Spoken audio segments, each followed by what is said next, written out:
आजची ही गोष्ट प्रत्येक त्या स्त्रीसाठी आहे जी बाहेरून हसते पण आतून रोज तुटत असते. कधी संसारासाठी, कधी मुलांसाठी, कधी आईवडिलांसाठी, तर कधी स्वतःच्या नशिबाशी लढण्यासाठी. ती शांतपणे सहन करत राहते, पण जगाला तिचं दुःख दिसत नाही.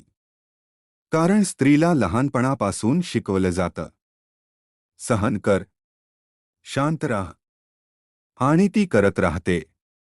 स्वतःचं मन मारून, स्वतःची स्वप्न विसरून. पण आज गुरुवार आहे, श्री स्वामी समर्थांचा दिवस. आणि स्वामी सांगतात, जिथे तुझा धीर संपतो, तिथून माझा आशीर्वाद सुरू होतो. हे लक्षात ठेव. तू कमजोर नाहीस. कारण घर तुझ्यामुळे उभं राहतं. नाती तुझ्यामुळे टिकून राहतात. आणि अनेक लोकांचं आयुष्य तुझ्या एका हसण्यामुळे सुंदर बनतं. स्त्री म्हणजे फक्त जबाबदारी नाही. ती एक शक्ती आहे. ती एक प्रार्थना आहे. ती देवाने निर्माण केलेली सर्वात सुंदर ताकद आहे. कधी कधी तुला वाटत असेल, माझी किंमत कोणालाच नाही. पण विश्वास ठेव, देव प्रत्येक अश्रू पाहतो. तू रात्री रडतेस आणि सकाळी पुन्हा हसून सगळ्यांसाठी उभी राहतेस. हीच तुझी खरी ताकद आहे.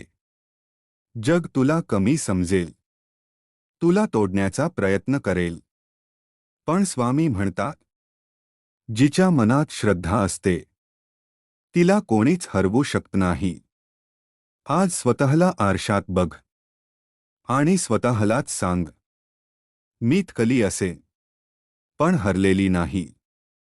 कारण प्रत्येक गुरुवारी स्वामी तुझ्या आयुष्यात नवी शक्ती पाठवत असतात. तू फक्त जगण्यासाठी जन्माला आलेली नाहीस.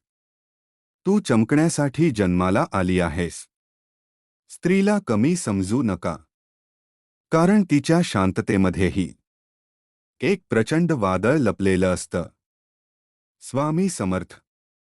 प्रत्येक स्त्रीला शक्ती दे, धैर्य दे, आणि स्वतःची किंमत ओळखण्याची बुद्धी दे.